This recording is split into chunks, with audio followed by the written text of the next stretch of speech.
but who are with us tonight to create this virtual sanctuary.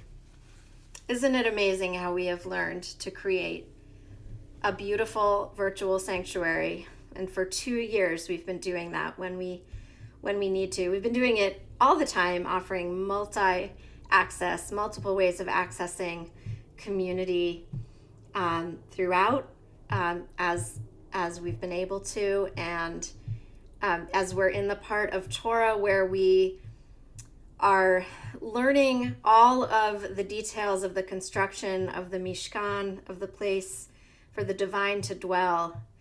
So much sensory, physical detail. I'm reminded of the way that physical detail can also be, we can think about it in terms of our virtual sanctuary as well, and what all of those aspects of physical beauty and physical thoughtfulness that went into the physical building of that structure that would travel with the Israelites, how we might map that on in all kinds of beautiful ways to our being together in a virtual way. So welcome. We're going to begin tonight by welcoming in some light. And in fact, this week's Torah portion, Tetzaveh, gives us the instructions for the Ner Tamid, the eternal light, that Aaron and his sons, their priestly responsibilities. But we have the reference to the light. So as we bring in our light tonight, perhaps we think about that ancient light and our tradition's ancient value of bringing in light to welcome in Shabbat and other holy days, and to create a sense of sanctity. The candle blessings are on page 2 if you would like to see them in our digital prayer book, or if you have a prayer book at home.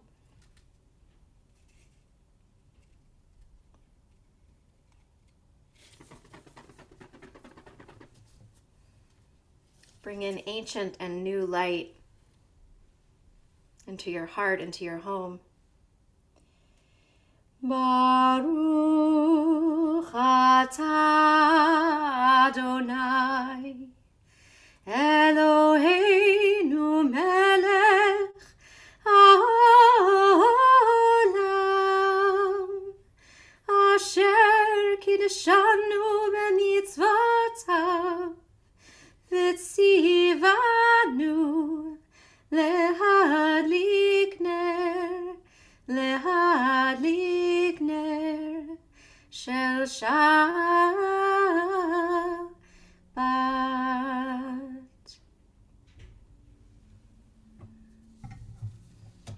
Page 24. Shalom Aleichem. How can we be messengers of shalom for one another? Angels of kindness, messengers of peace. Shalom Aleichem, Malachei Hasharet, Malachei Elyon. Mi Melech, Malachei Hamlachim, HaKadosh Baruch Hu. Boachem leshalom, Malachei Hashalom, Malachei Elyon. Mi Melech, Malachei Hamlachim, HaKadosh Baruch Hu. Baruchuni leshalom, Malachei Hashalom, Malachei Elyon. Mi Melech, Malachei Hamlachim, HaKadosh Baruch Hu. Tzeidchem leshalom, Malachei Hashalom, Malachei Elyon. Mi Melech, Malachei Hamlachim, HaKadosh Baruch Hu.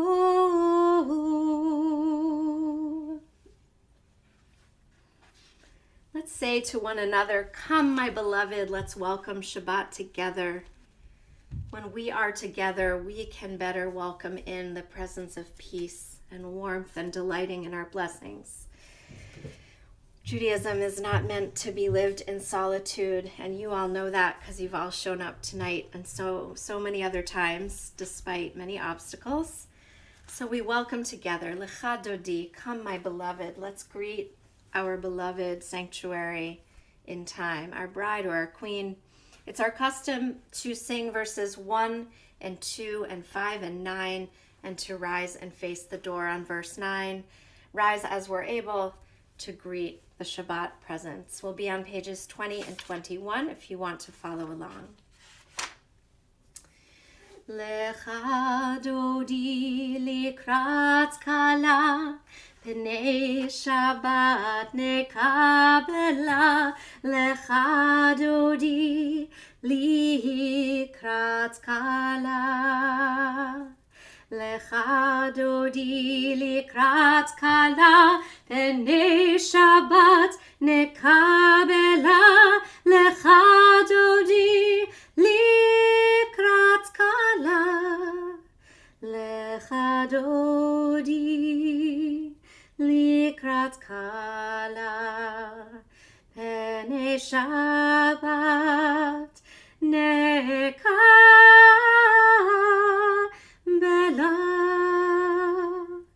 Shamor v'zachor b'dibur echad, Hishmianu el hamiuchad, Adonai echad u'shmo echad.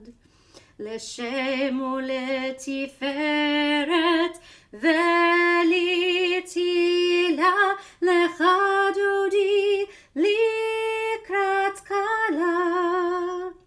Lecha Dodi likrat kala, Pnei Shabbat nekabela.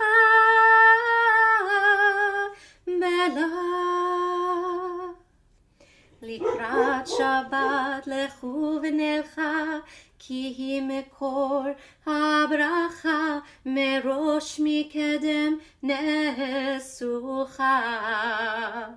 סוף מעשה במחשבה תחילה, סוף מעשה במחשבה תחילה, Lecha Dodi לקראת כלה. Lecha Dodi לקראת כלה, פני שבת נקבלה.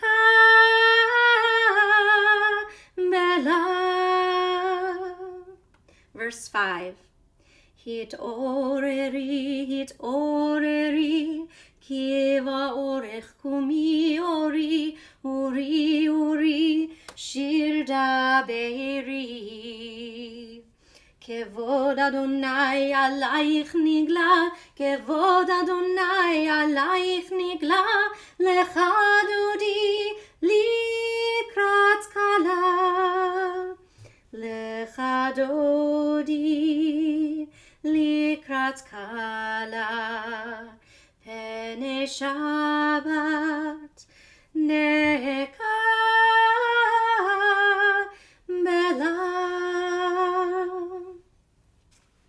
בואי ושלום עטרת בעלה, גם בשמחה ובצהלה, תוך אמוני עם סגולה. בואי חלה, בואי חלה, בואי חלה, בואי חלה, Lecha Dodi לקראת כלה. Lecha Dodi לקראת כלה, פני שבת nekabela.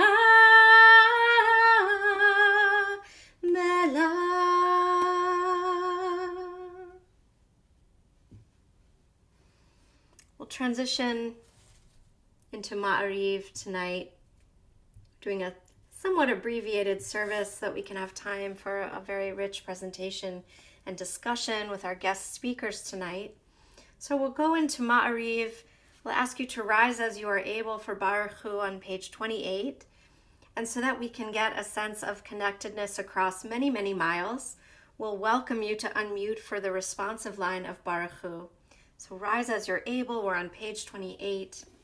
And please feel free to unmute for the responsive line. Baruch Hu et Adonai HaMevorach.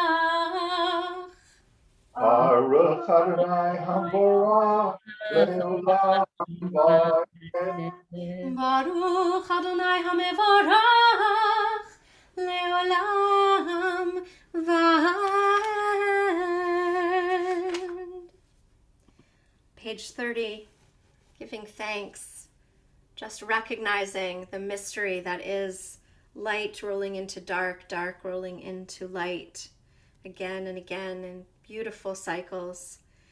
ומעביר יום ומביא לילה ומבדיל בין יום ובין לילה אדוני צבאות שמו אל חי וקיים תמיד ימלוך עלינו לעולם ועד ברוך אתה אדוני המעריב הערבים. On page 32, actually 33, I'm going to offer an English reading from our prayer book from the bottom of the page, if you'd like to follow. Wisdom and wonder, passion and instruction, story and symbol, all these things your Torah gives to us, and the more we devote ourselves to it, the more it grows and gives. What could be a truer token of your abiding love than this holiest of your works and the living language that gives it form? Baruch atah Adonai Ohev Amo Yisrael. Unmute if you'd like to say the Shema together across the miles. Shema Yisrael Adonai Eloheinu Adonai Echad. Baruch Shem Kevod Malchuto Leolam Vaed. If you've been standing, you can be seated as we recite the Ahavta, these words of Torah. They're on page 36 in our prayer book. ואהבת את אדוני אלוהיך בכל לבבך ובכל נפשך ובכל מאודיך והיו הדברים האלה אשר אנוכי מצווך היום על לבביך ושיננתם לבניך ודיברת בהם בשבתך בביתך ובלכתך בדרך ובשוכבך ובקומך וקשרתם לאות על ידיך והיו לטוטפות בין עיניך וכתבתם על מזוזות ביתך ובשעריך למען תזכרו ועשיתם את כל מצוותיי והייתם קדושים לאלוהיכם אני אדוני אלוהיכם אשר הוצאתי אתכם מארץ מצרים להיות לכם לאלוהים אני אדוני אלוהיכם אדוני אלוהיכם Amen. We turn to page 40 for Mi Chamocha and imagine ourselves on that shore, having crossed an improbably parted sea out of whatever has constrained and restricted us and into the taste of freedom with all of its joy and all of its anxiety all at once, and an outpouring of thank you, an outpouring of gratitude. We echo the gratitude of our ancestors and consider what freedom means to us in this moment on this day.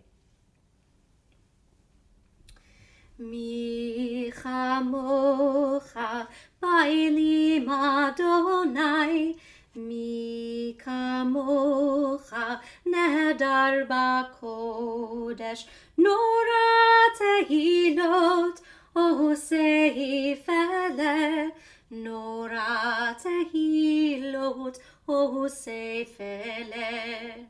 Malchotecha ra'u vanecha bokei hayam lifnei Moshe uMiriam zeili anu ve'amehu Adonai yimloch leolam va'ed.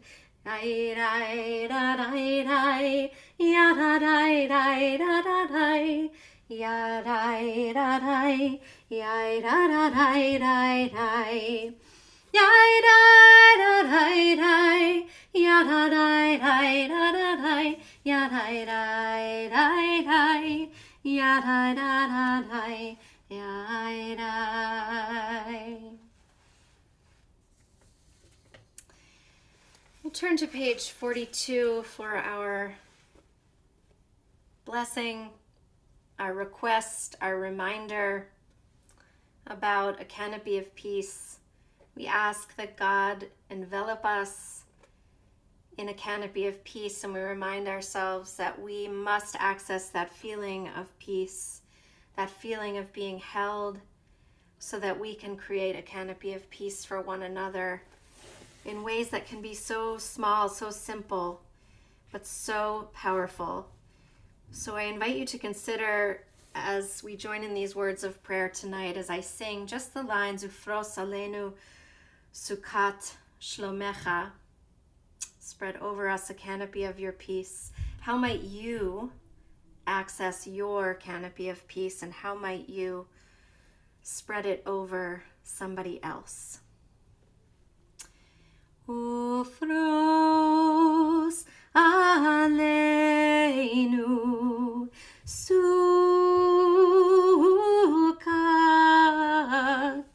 Sukat Shelomecha, Ufros Aleinu Sukat,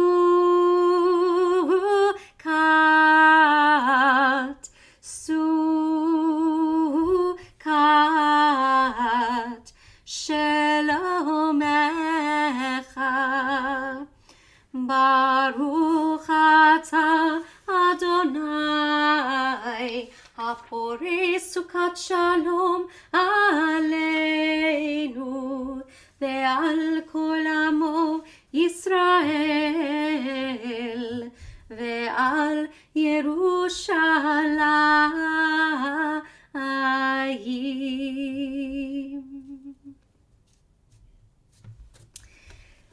So this evening, as we did last Friday night, we're going to have some time to pray, to daven the Amidah in a quiet way. So we may not have the words available to us, or we may not want to use the words. Again, the digital prayer book is in the Zoom chat. You may have your own prayer book at home you can follow along in the Amidah. But this will be a quiet moment. Traditionally, the Amidah on Friday night is said privately and individually. So we're going to begin together with the Adonai Svatai, opening these ancient words from Psalms, asking that our lips be open so that we might be able to express what is inexpressible, that we are so grateful for this gift of life, for this beautiful and broken world that needs us to partner with God in making it more whole all the time. So we begin on page 46 and rise as we're able, Adonai Svatai, into some quiet moments, and then we'll join back together with a prayer for peace. Adonai Svatai tiftach ufi yagid tehilatecha. Adonai, open up my lips that my mouth may declare your praise.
Oseh Shalom bimromav, Uyaseh Shalom aleinu ve'al kol Yisrael, ve'imru amen.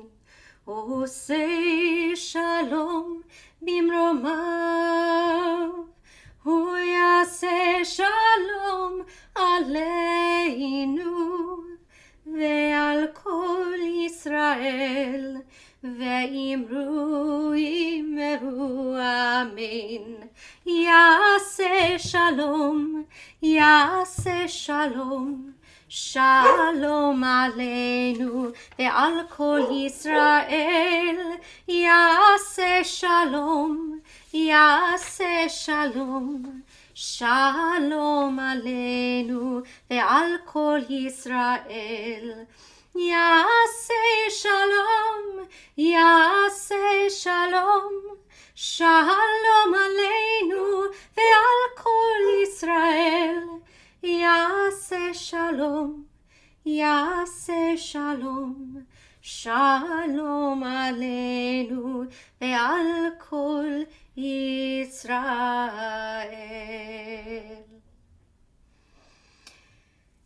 At this time, we'll call to mind and heart those who are in need of refu'at hanefesh or refu'at haguf, healing of body, healing of spirit. We have some names to share that we know we are praying for as a community, but at this time, I'd like to invite anyone to share a name. If you're on Zoom, you can share a name in the Zoom chat. And if you are at home and you're not on the Zoom, I do encourage you to say the name or names of those for whom you are praying tonight aloud in your space, bringing them into our virtual sanctuary in that way. So I see the names of Steve Fromm, John Tovrov, Liesel, Allen, Susan, Jerry, and Bruce. As a community, we pray for Chaim Meshe, Dalia Bat Miriam, Asher Daniel Ben Leah, Dina Rachel Bat Aryeh Vegalia, Cassandra Warshawski, Chaya Blema Bat Chaim Chia Vasilia Ruchel, Jeffrey Colt, Yosef Ben Herschel Verut, Glenna Bob, and Gianna Bryant and Tegan Brown, Agnes Bales, all those who are suffering, the many, many thousands of people in our country and around the world suffering from COVID, whether acutely or with long-term effects, all those who are caring for them and worrying about them, all those who are worried, scared, afraid, all those who are hurting, may they feel our prayers, may they know healing and wholeness. We'll turn to the Misha Berach, page 253 in our prayer books. Misha Berach Avoteinu Mekor habracha Leimoteinu. May the source of strength, who blessed the ones before us, help us find the courage to make our lives a blessing, and let us say Amen. Mishe Berach Imoteinu Mekor habracha Lavoteinu. Bless those in need of healing with refuah shlema, the renewal of body, the renewal of spirit, and let us say, Amen.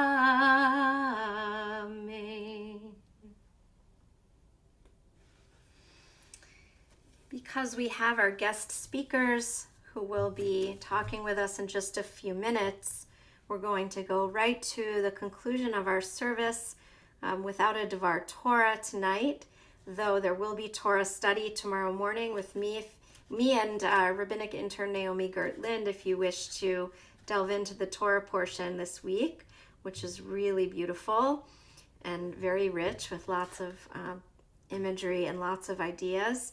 So we're going to turn at this point to Aleinu on page 282, and we rise as we are able.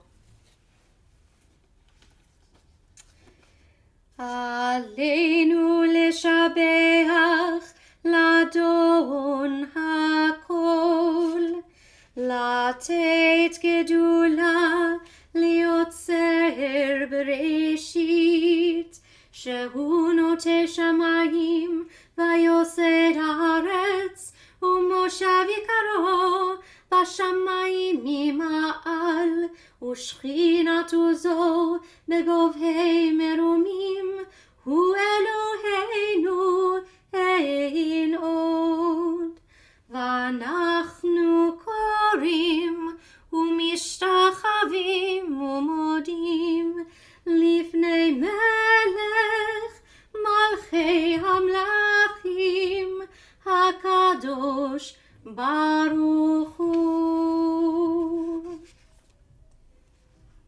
Page 287. V'nemar v'haya Adonai lemelech al kol haaretz bayom hahu yeh Adonai echad u'shemo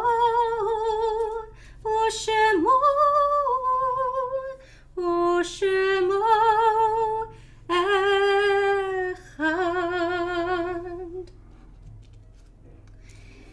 At this time, we have the opportunity to recite Mourner's Kaddish. I know some of us are observing a yahrzeit, anniversary of a death. This evening, some of us are in a period of mourning for a loved one, and I would like to invite those of you who are comfortable sharing names aloud by unmuting yourself here on the Zoom. You're welcome to do that.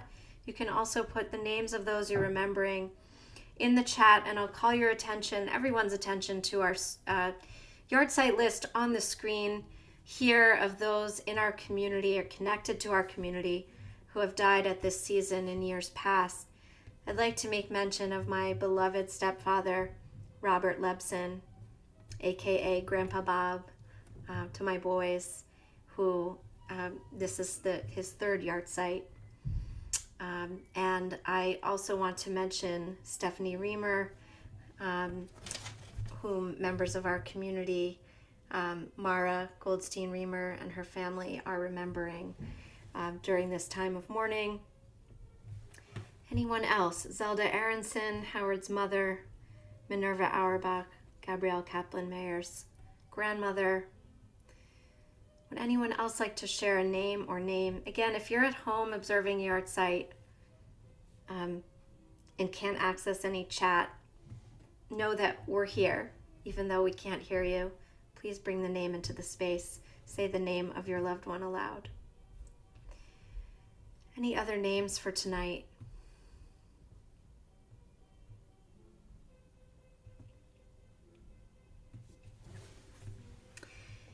So we will Luz Maria Salamanca. Thank you, Karen. May her memory be for a blessing. We'll turn to page 294, or the words here on the screen, Mourner's Kaddish, and please rise as you're able and as is your custom. Yitgadal v'yitkadash shemei Rabbah, bi'alma divra chirutei v'yamlich malchutei, b'chayei chon u'v'yomei chon u'v'chayei d'chol beit Yisrael, bagala uvizman koriv ve'imru amen. Yehi shmei rabba mevorach le'alam ulalmei almaya. Yitbarach v'yishtabach v'yitpa'ar v'yitromam v'yitnaseh v'yithadar v'yit'aleh v'yithalal shmei dekudesha berichu. Le'ela min kol birchata v'shirata tushbechata v'nechemata damiran bi'alma ve'imru amen. Yehi shlama rabba min shemaya v'chayim aleinu ve'al kol Yisrael ve'imru amen. Oseh shalom bimromav hu ya'aseh shalom aleinu ve'al kol Yisrael ve'imru amen. May the memory of all those we've held in our hearts as we've recited Kaddish be for an eternal blessing. May we honor them in word and in deed. So I'm going to share just a few announcements before we close the service part of our evening and move into our wonderful speakers, who I will introduce in a moment. Tomorrow morning, I will be leading a service and along with Naomi Gertlind, leading Torah study, joined by our friends from Shir Chadash as well, tomorrow morning at 10:30 on Zoom. All are welcome. The link should be in your in a variety, all the places where it normally is in your newsletter. Please do join us. Purim is around the corner, and there are lots of ways we're going to be observing Purim this year. One of the most fun ways is that you can sign up to do a Mishloach Manot gift exchange, so the exchanging of yummy treats and gift baskets. You can sign up, and we'll make sure that you exchange something with another member of the community, and you can even get to know new people that way, and that's a beautiful thing.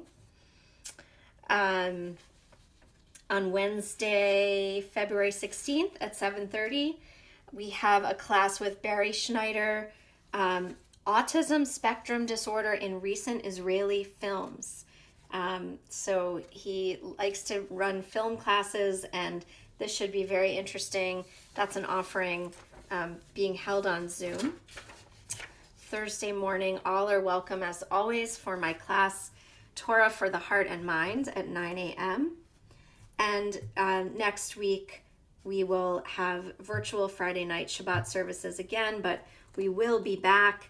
You can come into the building or stay on Zoom if you wish, but March 4th, we will be able to welcome you back into the building, and we hope that if you're comfortable to do so, that you will come and join us then.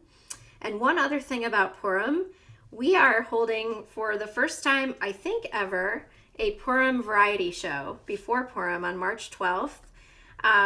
And it will be in person as well as shown virtually. But we would love to get families, individuals of all ages, stages, and talents to sign up. All the details are on the website. So please join us for that. We are going to close our service tonight with Va'asuli Mikdash, which we sang last week, because we are still in the part of Torah where we are building our sanctuary, and we know that the text tells us we need to build something, we need to do something. Each one of us, no matter our abilities, no matter our unique gifts, our unique offerings, is required to give something to the construction of the place where the divine can dwell. For the divine to dwell among us, we really need to do this as a group project, and that means we all need to recognize that we ourselves are dwelling places for the divine. So we'll sing these words here on the screen that come right from last week's Torah portion. Va'asuli mikdash v'shachanti betocham va'asuli mikdash v'shachanti betocham betocham. O Lord, prepare me to be a sanctuary, pure and holy, tried and true, and in thanksgiving I'll be a living sanctuary for you. Vasuli mikdash v'shachanti betocham. Vasuli mikdash v'shachanti betocham. Okay, so thank you all for being here for our service. This month, February, is Jewish Disability Awareness and Inclusion Month. And I'm so pleased that we're able to bring you tonight's guest speakers, Gabrielle Kaplan-Mayer and Shelley Christensen, who will present Stories of Belonging, Jewish Disability Awareness, Acceptance, and Inclusion. They will share their own stories as moms of autistic children, and will have the chance to reflect on why belonging is the key to a more diverse and rich Jewish community, and how we can apply the lessons of the last 2 years. There will be time after our conversation, there will be time for Q&A. And just by way of introduction, Shelley co-founded Jewish Disability Awareness and Inclusion Month 13 years ago with the Jewish Special Education Consortium. She's the founder of Inclusion Innovations, where she provides consultation, keynotes, training, and guidance to Jewish and interfaith organizations and communities.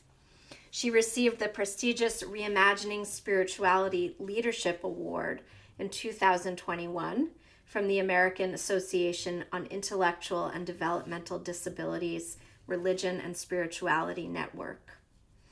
Shelley's most recent book is From Longing to Belonging, a practical guide to including people with disabilities and mental health conditions in your faith community. And Gabrielle Kaplan-Mayer is an experienced Jewish educator, writer, and disability advocate.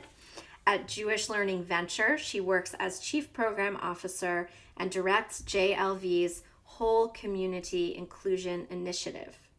Her most recent book, The Little Gatecrasher, is a memoir of her great uncle, who overcame society's prejudices about dwarfism to lead a remarkable life. She's also written a journal created for fellow parents raising children with disabilities. Gabby holds a BFA in theater and creative writing from Emerson College and an MA in Jewish studies from my alma mater, the Reconstructionist Rabbinical College. And Gabby and Shelley together have created and are co-hosting a web series called Everyone's Welcome, a fresh conversation about disabilities. And they have a new podcast, Stories of Belonging, Faith, Disability, and Mental Health, which will premiere this spring. So we are so fortunate to have you among us, Shelley and Gabby, and I'm so glad to be with you and to share in your wisdom. So over to you. Thank you, Rabbi Berkman. I felt like I was at my own synagogue Bet Shalom congregation in Minneapolis with such a Hamish and beautiful, just beautiful music and spirit. And thank you all so much for inviting us here to celebrate Shabbat with you, to be present with you. Gabby. Well, it was absolutely beautiful, but Shelley, I'm laughing. I didn't even get to tell you this. I realized that years ago, in fact, I graduated from Emerson 29 years ago. I didn't really have a Jewish a regular Jewish practice then, and we didn't really have a Hillel. But my best friend from college, who's one of my best friends in the world, Sheila, one night we were really missing our Jewish home, and we got on the train, the T, and we came down and wanted to find a synagogue, and I realized this is the synagogue we came to. Oh my So for gosh. any of you who are here tonight, we're around 29. It was like my first year, I think. So it would have been, I'm not good at math, but about 32 or 33 years ago. So I was like wearing black tights and had heavy black eyeliner on at that time in my life. But thank you for being so welcoming then as well as tonight. What a connection. It's incredible. No, there are more things that happen that are connections that are just, they might seem like coincidences, but I never have ascribed to that theory that things are just coincidences. I think there's so much beshert in our world, which is kind of how Gabby and I got together. Mhm. Just through our professional work. I was until about 7 or 8 years ago, I was working for the Minneapolis Jewish Community Inclusion Program for people with disabilities at JFCS. And I had started speaking quite a bit. I'd written a book in 2007, which is out of print. The new book is much better. But Gabby and I met in Philadelphia when I was traveling to Philadelphia to speak. And I think we just clicked. We just clicked, Shelley.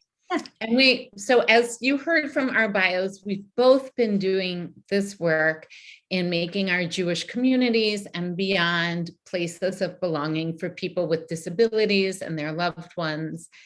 And it's so important to us. And this month just really shines a light, thanks to Shelley's efforts. And Shelley, I think we should jump in. So I'm going to ask you a question. We're going to go back and forth asking each other a few questions, as well as a question for Rabbi Berkman. And then we're going to reach out to all of you, and even folks on Facebook Live could, please respond in the comments. Shelley, what inspired your connection to inclusion and belonging, in terms of the Jewish community, your family, and your connections? Good question. I grew up in the Minneapolis Jewish community, and honestly, I never really felt at home. I never really felt that I belonged. I can't really describe why. I think part of it was my education, my Jewish education, and in the Talmud Torah of Minneapolis. I really struggled with Hebrew reading, and that was so difficult. Now I realize I probably had some kind of learning disability, but I was so anxious and I just hated being called on to read because I couldn't read very well. Strangely enough, oddly enough, and wonderfully enough, I'm a B'nai Mitzvah tutor at Bet Shalom at our synagogue. And I've been doing that for 20 years, and my Hebrew readings improved through practice. But life happens, and my husband and I are parents to 3 sons, and our middle son, Jacob, was diagnosed when he was about 5 years old with attention deficit hyperactivity disorder, ADHD. I thought it was my fault. I think that's a reaction many parents have, particularly moms. What did I do? How did I cause this? And that we didn't.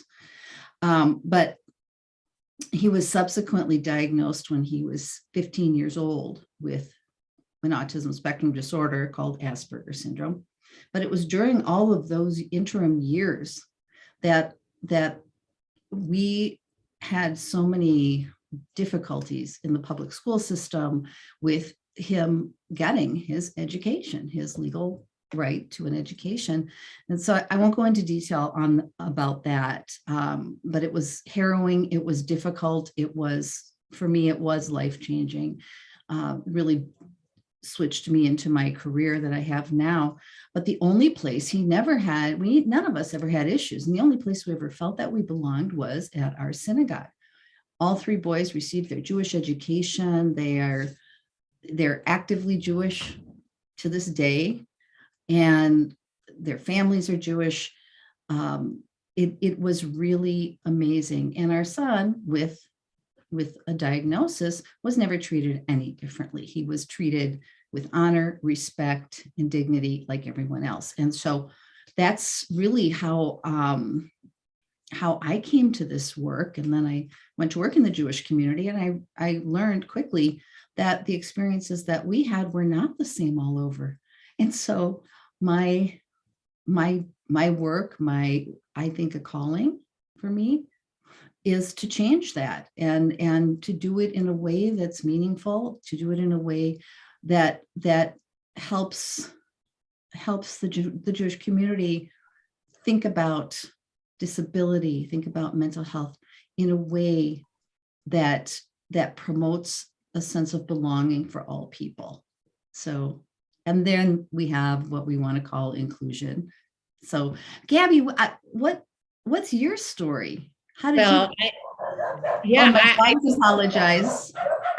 Oh, we love our doggies here. And I have to tell everyone, Shelley and I have been working together for a long time. Every time I hear your story, Shelley, I hear something new. And it's so inspiring to know that what you saw was available for your son. You wanted for everyone. It's a similar story, different situation. In terms of my own Jewish journey, very briefly, I grew up in a really small town in central Pennsylvania. And we got there because of my dad's medical career. We didn't live near our extended family. So also our temple became an essential place for us. And I felt a great sense of community and belonging there. As well as the times that I spent with my grandparents really inspired my connection to Jewish culture and community and learning and spirituality.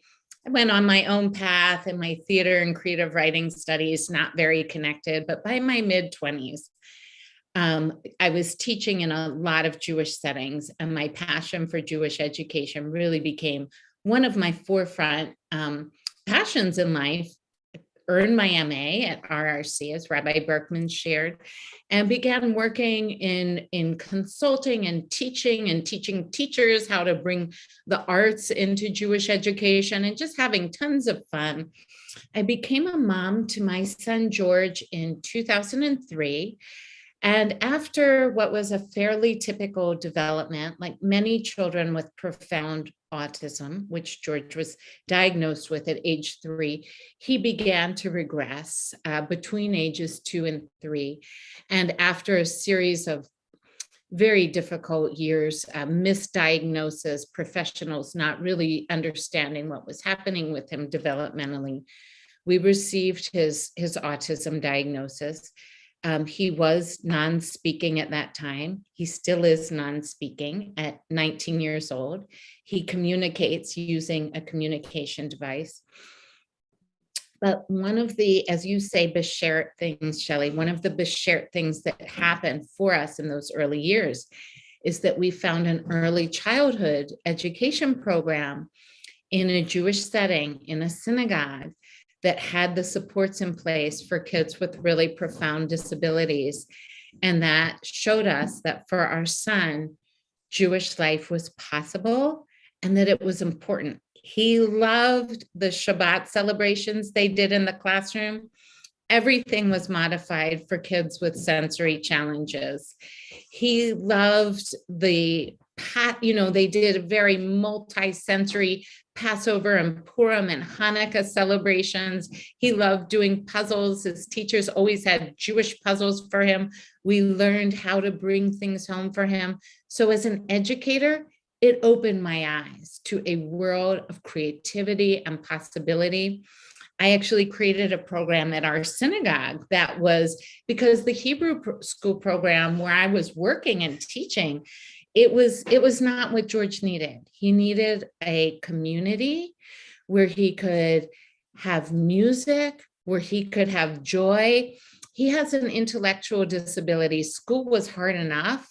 Trying to cram in something else like Hebrew school, it would have been too much. So we created our own kind of fun Jewish family program to meet on Shabbat and holidays. And it began our journey. And similarly to you, I realized what we were doing was unique, that, I was hearing from parents from all over the country of kids with intellectual disabilities, more severe autism, sensory issues, and their kids were not having access to belonging, to inclusion. And I was really fortunate that at the same time in our greater Philadelphia area, our sort of central agency Jewish Learning Venture was looking to expand. And so that's how I began doing my work across the greater Philadelphia Jewish community.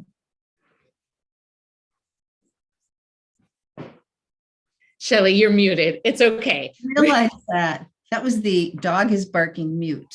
Sorry.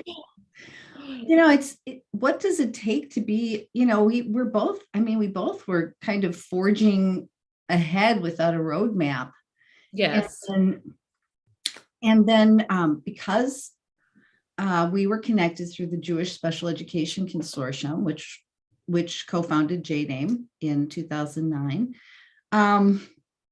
we got to hear what everybody else was doing. And I think that a lot of the things going on, certainly Gateways in Boston, Sandy Miller Jacobs at the time, and then Arlene Rams, and now Tamar Davis, have really been influential as well in this field. And it takes so many people to really raise not only awareness, but to educate and to help the Jewish community at large understand that all people want is a chance to belong, no matter what age, no matter what stage, and diagnosis has very little to do with it. What has to do with it is what people need in order to thrive and flourish.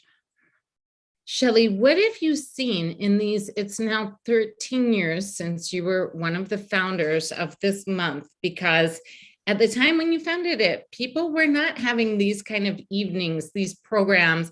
I was so excited to hear about the film class that's coming up. That sounds amazing.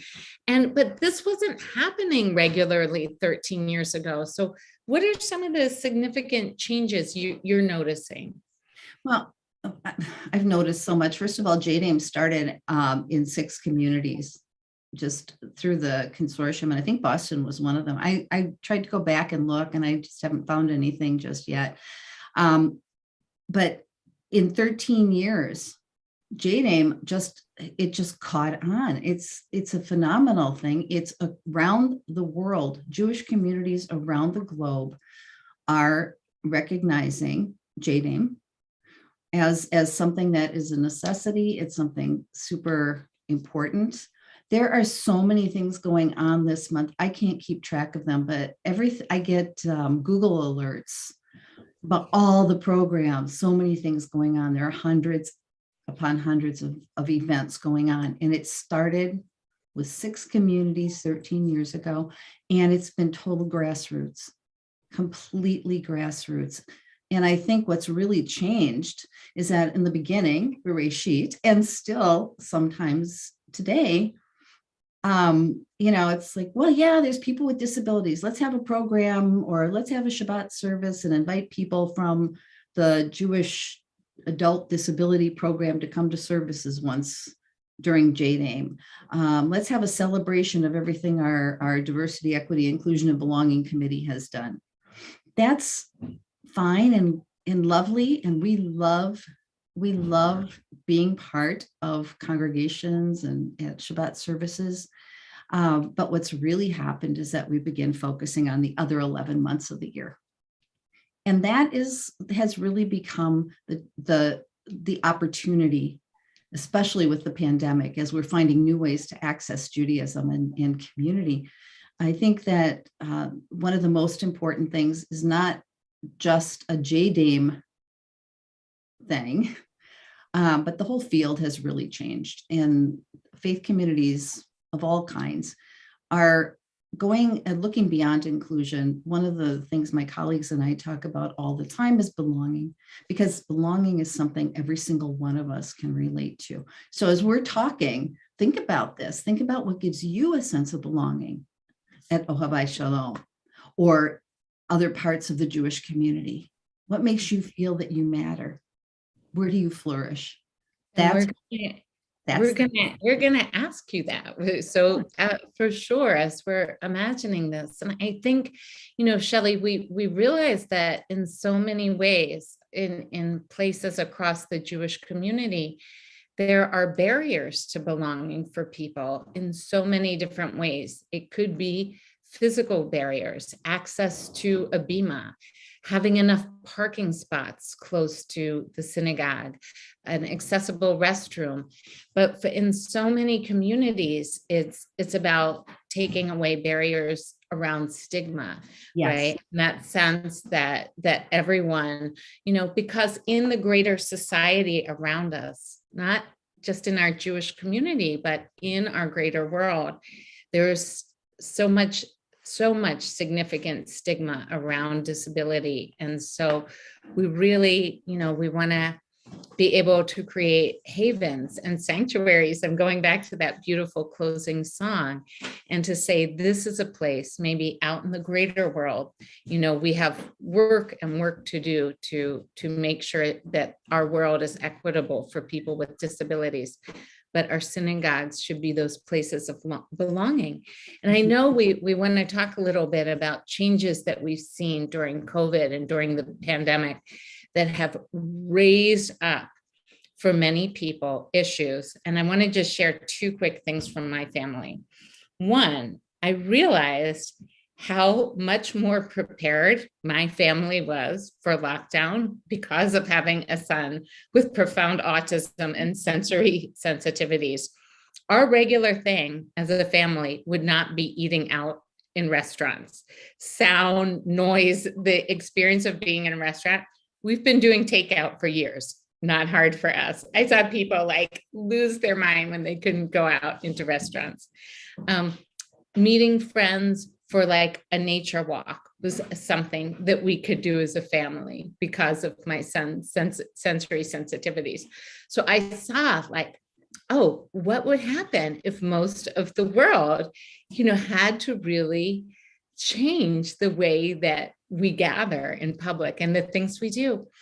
I also saw in the case of my dad, who's almost 85 and who has hearing loss, who has vision loss and doesn't drive at night anymore, the access of this kind of Shabbat service, suddenly his community having Zoom Shabbat has been so amazing for him and for people all around the world. And so at this moment of so many people experiencing the isolation of the pandemic, which has been so hard, we want to move to the next phase, realizing there were also silver linings. There were also blessings that we learned about access. So those were a few that I noticed. What about you, Shelley?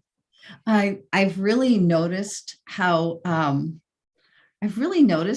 people and this is happening in synagogues everywhere, is that people are coming to services, or people are coming to Torah study, or they're going to cooking classes, and all kinds of different offerings that synagogues deliver. And they're able to go without leaving their homes. I mean, in Minnesota, that's a good thing because we get snow. Of course, you all get snow too, but we should be used to it in Minnesota, but we're not. But it's really increased participation. And there's something that happens as we have been muddling through a lot of things. Our high holiday services, some were recorded, completely recorded. We've had to really pivot and adjust and be flexible because there's so much uncertainty, and that has really strengthened all of us. I think it's also given us an understanding of what it was like for so many people before the pandemic who could not get to where they wanted to go, could not be involved in the services and so forth. And that's, again, what does it mean to belong? What does it take to belong? So yes, this pandemic has offered a silver lining. We wouldn't be here with you tonight in the olden days. And it's just such a gift and a blessing to be able to be here together with you on Shabbat. And I think we want to open it because we have folks here. Rabbi Berkman, maybe we can start with you as we're talking about the big picture of belonging. What comes up for you in terms of your community and looking at the last 2 years, both in terms of maybe what have been barriers and also how in this moment do you see like an increased sense of belonging? Yeah, well, first of all, the word belonging, it really strikes me because when I was studying at the Reconstructionist Rabbinical College and taking, I think in my first year, a class about Reconstructionist Judaism, my teacher told us about the 3 B's: behaving, believing, and belonging. And told us that in the Reconstructionist way, or Mordechai Kaplan, I like to call him the accidental founder of the Reconstructionist movement because he didn't intend to found a movement, but his thinking was that primarily to be Jewish is to belong. And what you practice, what your ritual practices are, what your behavior is in terms of practice, and what you believe, what your particular theology is less central than belonging. There isn't a Jewish theology, right? The whole joke about 2 Jews, 3 opinions. We have multiple ways of envisioning the divine, commentary upon commentary about how we are to live our lives, none of which agree with each other, right? That's just the Jewish way. But what is central and unifying is the concept that we all belong to this shared story.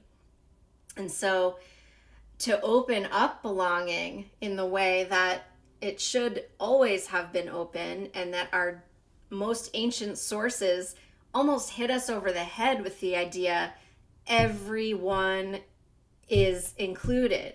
Now, leaving aside the gender piece of things and all of the lack of women's voices in Torah commentary, being lifted up, or problematic women's roles in the context of Torah and later history. Leaving that aside, the text itself, if we think about where we are in Torah right now, building this sanctuary, every one of you has to give something. Every one of you has something to give. And prior to that, the midrashim, the interpretations about what happened at Sinai, and the Torah text itself, everyone heard revelation in the way that they themselves could hear it. We all have our ways of receiving. We all have our ways of giving.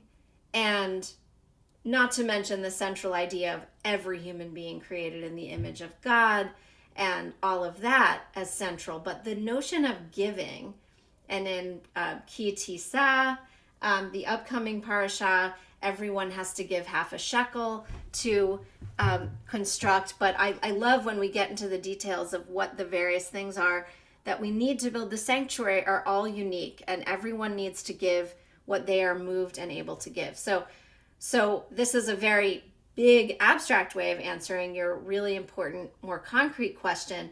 But I think the way that the last 2 years have forced us to open the concept of belonging in ways we couldn't have imagined.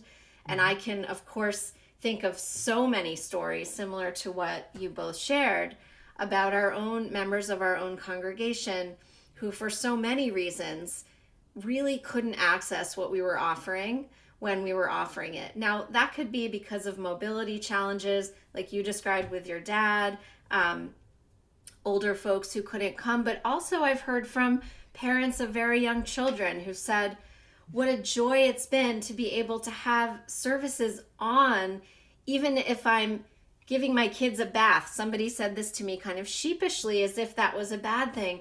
And I said, oh my goodness, this has lowered the barrier to participation in such a beautiful way. Because he said to me, my kids are absorbing what's happening. They sing the songs now. They have the melodies in their kishkas right? And these are kids who were in the bath. They couldn't have joined us at 6 o'clock on a Friday. And who, getting to Brookline and parking and everything at 6 o'clock on a Friday. So we love being together in person, and it's opened up worlds for people who for many years haven't been able to access us. So I think that it certainly has helped us more be able to empathize if we've been privileged enough to really be able to access a lot of things. Those of us for whom access has pretty much always been available have been able to recognize what it's like when that's not available.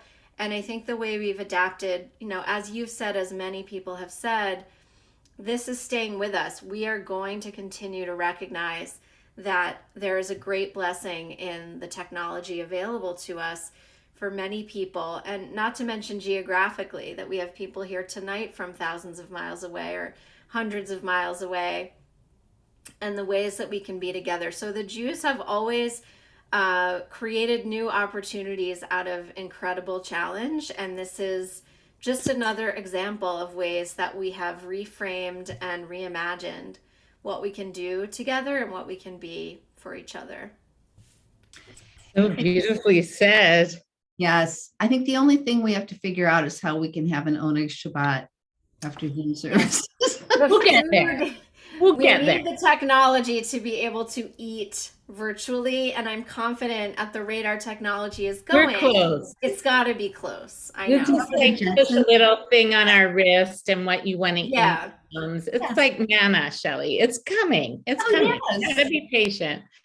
Well, I just put in the chat a question for everyone that I would love you to think about. What has helped you to feel a sense of belonging here at your wonderful synagogue community? Is there something you can think back to the last 2 years, because we've been really talking about this pandemic time and the isolation and the difficulties of it. And I'm wondering what's helped you feel a sense of belonging. If nothing comes up, you can also think of time prior to that. And if there are challenges to belonging, just as Shelley and I described, we are so aware that in our communities, it's an ongoing process. This is a community where you're blessed to have leaders and members who are thinking about access. And we also acknowledge that, there are a lot of needs to figure out. So it's really fine in your response if something has been a barrier to your sense of belonging. You can either put your response in the chat if you're more comfortable, or you can do the little raise hand thing on Zoom if you want us to call on you and you want to unmute, or you can wave at us, and if we see your wave, we'll call on you.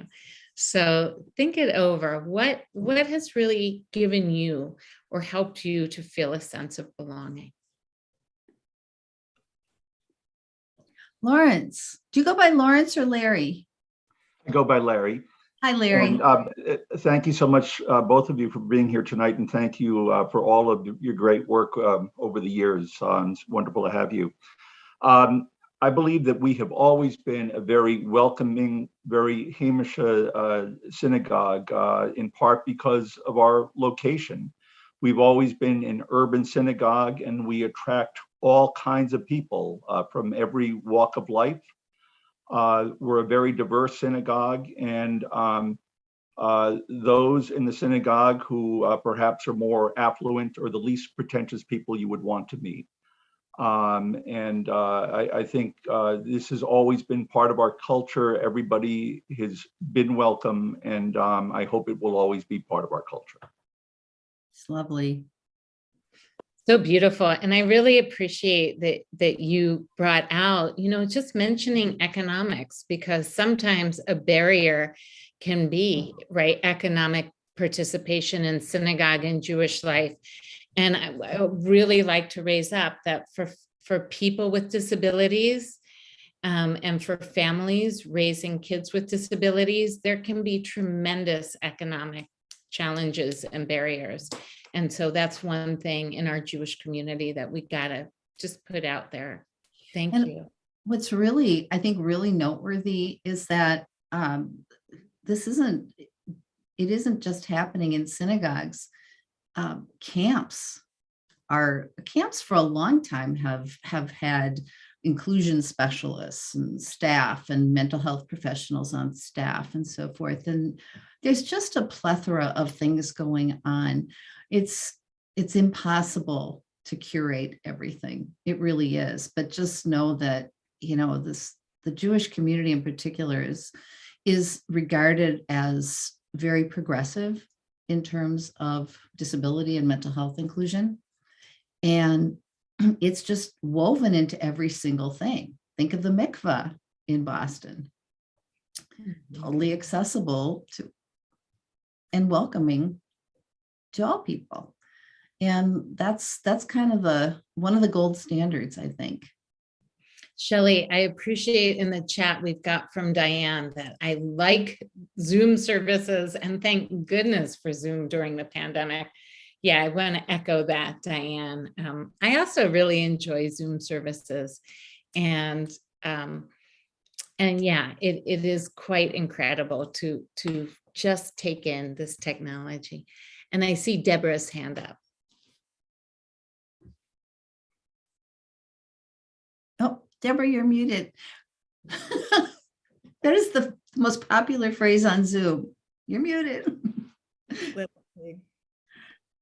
All right, that should be working now. We hear you. One of the great silver linings, as you've said, and as others have mentioned, of the pandemic has been Zoom. And that there's a platform. Aren't we lucky to be at this moment where technology and the ubiquity of our devices at home allows people to participate. There's something in particular that I like about Zoom. I like it that I see people's faces. I like it that which is different from participating in most settings of a synagogue, where you'll see people's backs more than you'll see their faces, except at the beginning or the end of the service, or if they're perhaps leading part of the service. There's an intimacy that allows for. I find myself thinking too about my own enjoyment of the Zoom universe, and thinking about how does that connect to this transitional period we may finally be entering, where we sustain live services, but still have people who can better participate through Zoom. We've been trying that. I connect as a partner with Ohabei Shalom through a chavurah that has a very warm connection to the temple. And we've been trying, in that brief moment a few months ago, when we in fact had both of those things, live services and Zoom services, people who were on Zoom really appreciated when we would do a tour with the camera, so that they could actually see the people processing, for example, with the Torah, or standing for if they were called on to name people they were remembering for healing, or for Kaddish or Yortzeit.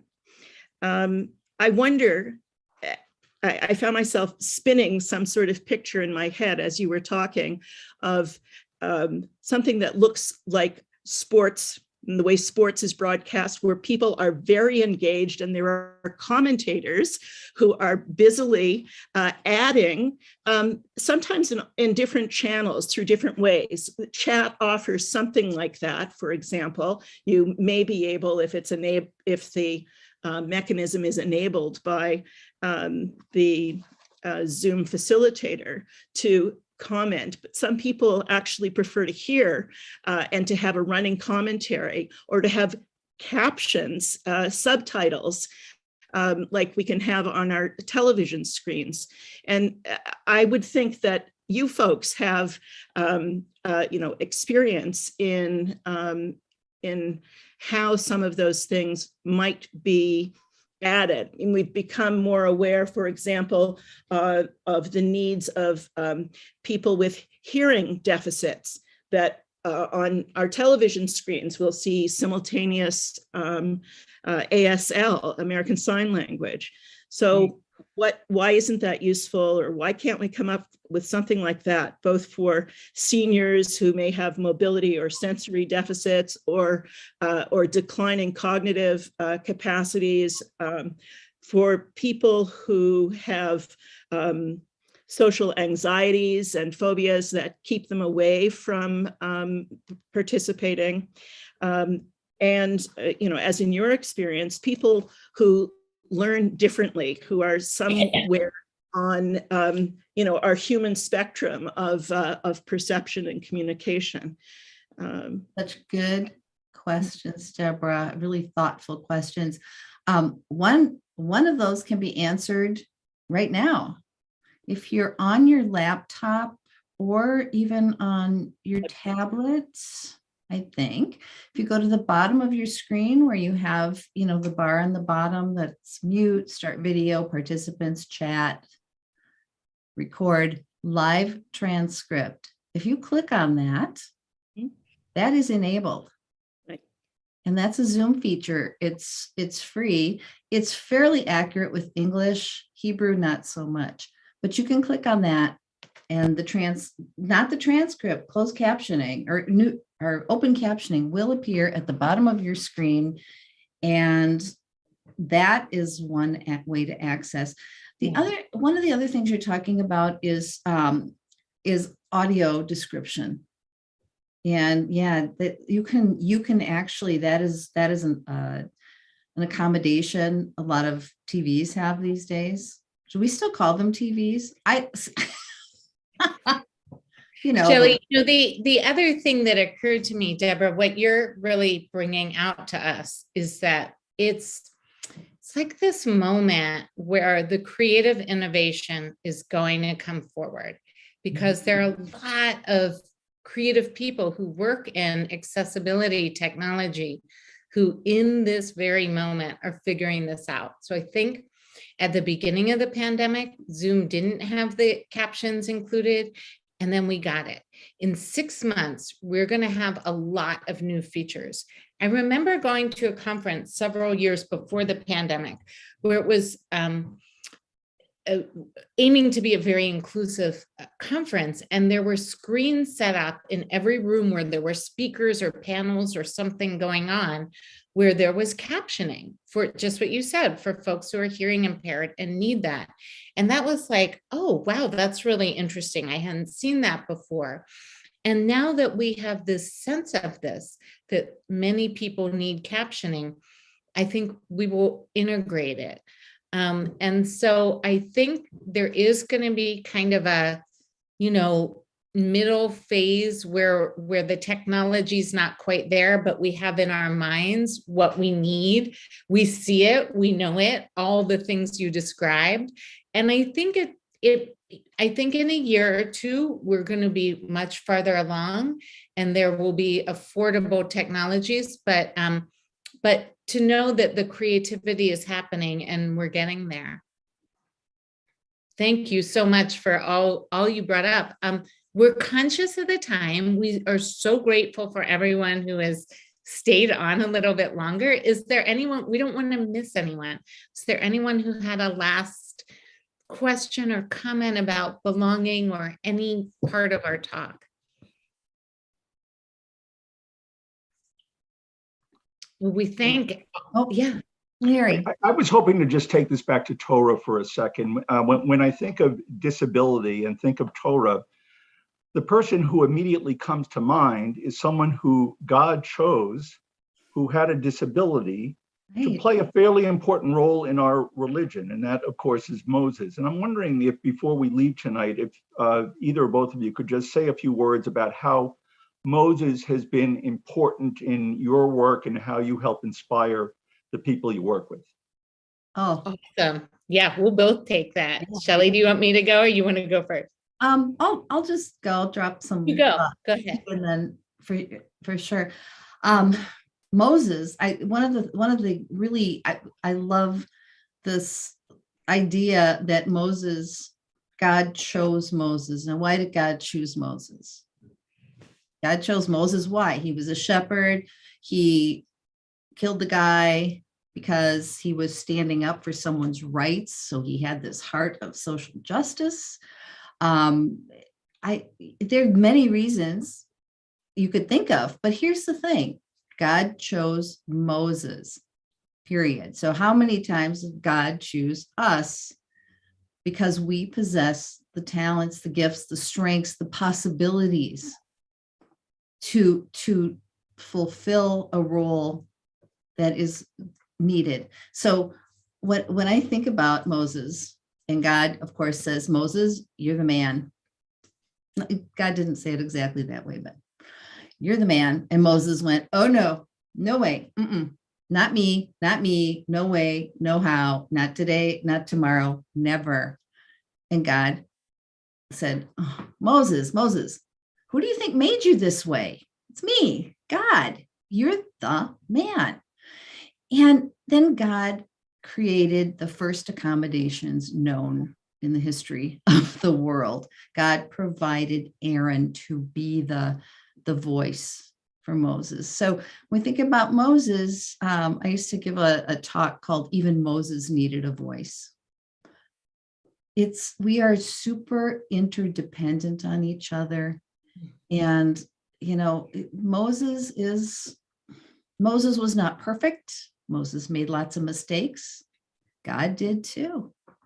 We're not here to be perfect in any of these things. In fact, we learn through our imperfection.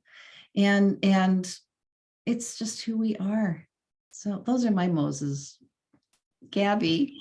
Yeah, Shelley, mine is similar, my own take. I think that going back to what I shared with you all at the beginning about my son, one of the first things I realized was that, oh my gosh, how do you communicate? How do you get to know your own child who isn't speaking and who did not have any kind of communication as a young child?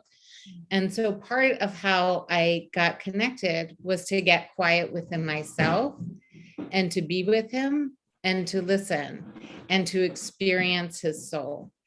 And I think before parenting my son, I was an intuitive person, but it really strengthened what I think of intuition as the language of our soul, of all that happens between us as human beings, and in my experience, between human beings and animals as well, that is not spoken. And so when I think of Moses, he's just human like all of us, right? In his body, as Shelley said, we all have imperfections. We all have challenges.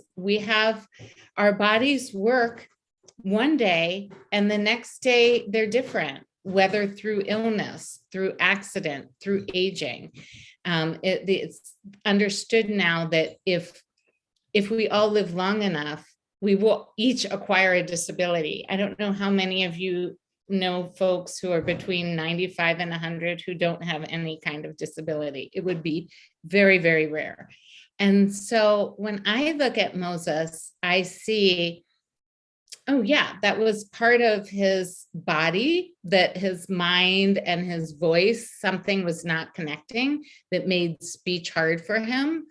But what God experienced in Moses was this soul of courage, this soul of righteousness, this soul who could lead the people. And so going back to our theme of belonging, the more each of us, whether we have a disability or not, can really regard one another as a soul, I think that will hopefully inspire bigger picture of human connection.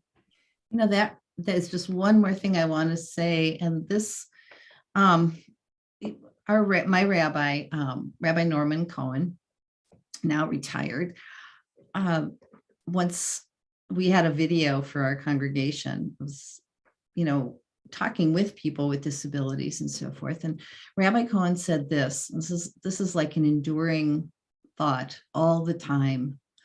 He said, when you look in another person's eyes and you see the spark of the divine there, you won't wonder how to treat them. You'll know. It's who we are. It's who we are. Thank you both. Thank you both of those thoughts. It's beautiful. Thank you all. Thank you all for being part of this Shabbat. And thank you, Rabbi Berkman. We'll turn it back to you.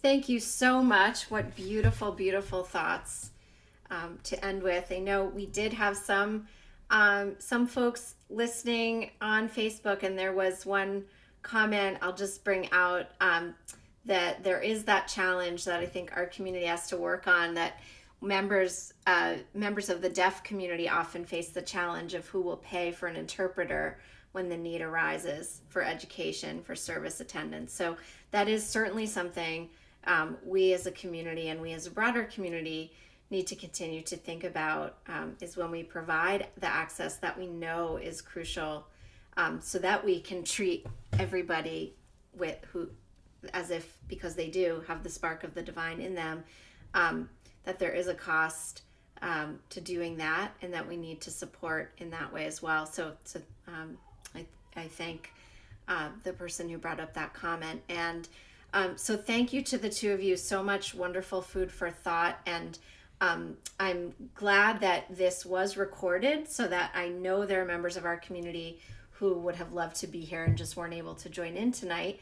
So speaking of access and the blessings of Zoom, right, that we're able to have a recording, because all of our live streams are recorded, and I look forward to sharing this with other members of our community, and to staying connected to both of you and your work.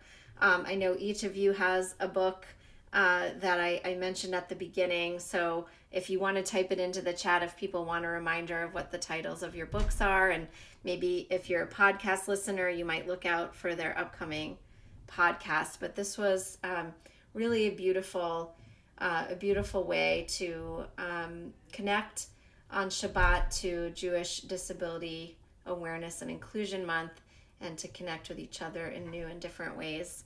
And thinking about the theme of belonging is so special and so needed, and so resonant also with where we are in Torah. So I love that. So thank you all. Thank you to those on the live stream.